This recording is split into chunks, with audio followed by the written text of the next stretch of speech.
Byron Katie wrote a brilliant book called Loving What Is, and she is an incredible, incredible woman, and I have so much respect for her and her work. It is about questioning your stressful thoughts. So the first premise of Byron Katie's work is that we cause our own pain and suffering through our thoughts and our feelings. We want to believe that pain and suffering is caused by some outside source. Something happened to us and that's what caused our pain and suffering. But as long as we hold on to that belief that something outside of us is causing our pain and suffering, we will continue to suffer. The moment that you release that entire idea, that belief that pain and suffering is caused by somebody else or something that happened, you are actually free. For example, many of us are holding pain and suffering from our childhood. We think things that happen in our childhood are completely relevant to us today, and we carry those in our lives today. Terrible things happen in some people's childhoods, really awful things. And when Byron Katie does the work, it is incredibly powerful to work on those very deep things and those terrible things that may have happened in our childhood. Let's just take one example. Child abuse is unfortunately very prevalent in society today, and so many of us may have suffered some form of child abuse. And if you have suffered child abuse, it is a very, very good one to work with because it's very deep-seated and it really will free you if you can let it go. So what Byron Katie will say is that the abuse happened once or maybe multiple times, of course, at that time. But every time you think about it, talk about it, get stressed about it, and feel fearful about it, you are actually doing it to yourself over and over again, because now it is your thoughts causing the suffering. It isn't the actual event itself. That event is gone. It's in the past. It's finished.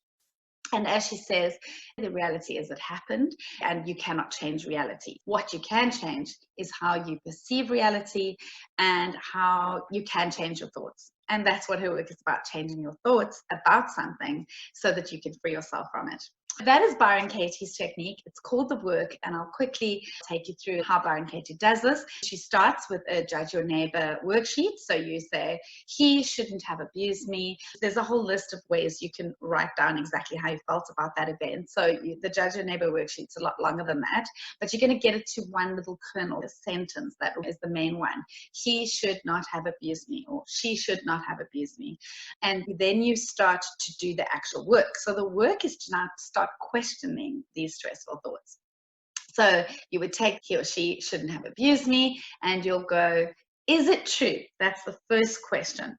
Is it true he shouldn't have abused me? Of course it's true. It's true. You shouldn't have abused me. You shouldn't abuse people. It's wrong to abuse people. That's where your mind goes straight away. But as long as you're holding on to that, you're not free. So the next thing to do is to go to the next question, which is, absolutely sure that he shouldn't have abused you. So when you start to think about how your life panned out after this abuse happened, how you grew and developed from this experience, maybe you've been able to talk about it, maybe you've been able to help other people through it, you might find there might be a sort of inkling coming up for you that maybe there was some sort of benefit of this abuse. I mean, it sounds weird, but there's always a positive and a negative side to everything that happens. Okay, so try that question on for size. Can you absolutely be sure that the abuse shouldn't have happened? Maybe you're starting to doubt a little bit. Next question is, how do you feel when you think the thought, he or she shouldn't have abused me? How do you feel when you think that thought? So then, of course, you go into anger, fear, sadness, devastation. Depending on how deep it was, how terrible it was, you might feel a myriad of different emotions, and you might have these emotions welling up inside you about how much it hurt you to have this abuse in your life. Write down every single thing you feel and how it affected your life and how it affected how you parent and how it affected how you treat other people and how it affected everything about your childhood and your now. And then the next question is, who would you be without the thought? Who would you be without the thought that he or she shouldn't have abused you? So now think about, really, what that would mean to you. If you didn't have that thought sitting inside you that they shouldn't have abused you, would you feel happier? Would you feel safer? Would you feel more secure? Would you feel free? Would you feel this joy bubbling up inside you? When I first did the work on really deep stuff, I just started laughing in the middle of the process. And I was working on really deep stuff, really deep issues. And this joy started bubbling up inside me when I started to realize, wow, I would feel amazing if I didn't have this thought that this shouldn't have happened to me. Okay. And then you get the questions. Is there a stress-free reason? Is there a peaceful reason to hold on to the thought that they shouldn't have abused me? There's never a peaceful reason to hold on to it. We think that we're holding on to it because it keeps us safe somehow.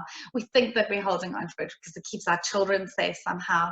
But actually holding on to that thought is causing a lot of drama in your life. And the next question is there a reason to let go of the thought? And there are always a million reasons to let go of the thought, because the thought is making you ill. It could be making you actually physically ill, and it's certainly making you mentally ill and emotionally ill. So there are so many reasons. And once you have all those reasons, the thought might just go in and of itself.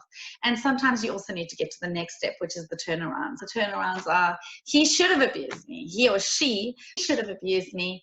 And then you write down 3 reasons why she should have, and how things panned out in your life, and maybe good things that came out of this abuse. Yeah. You will find good things if you really think about it.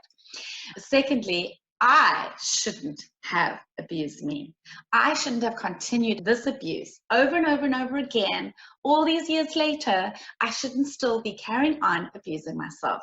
Because every time you think about it, every time you talk about it, every time you talk about this person in a bad light, every time you practice unforgiveness of yourself or the person who abused you or the people who abused you, you are actually causing yourself to be abused again and again and again. And the next turnaround is, I shouldn't abuse them. So think of how you then treated that person, and think of 3 ways where you shouldn't have abused. So the work isn't about taking something terrible that happened to you and turning it around and saying, actually, you're the baddie in this situation. It's not about having anybody as the baddie at all. It's about recognizing that an event happened that affected you and made you angry or hurt or upset, and that when you deal with your thoughts about that event, you can actually let the event go and have peace about it and forgiveness. Just go through the process. You will feel it. Do the work. Actually go and do the Judge Your Neighbor worksheet. Go and ask the questions.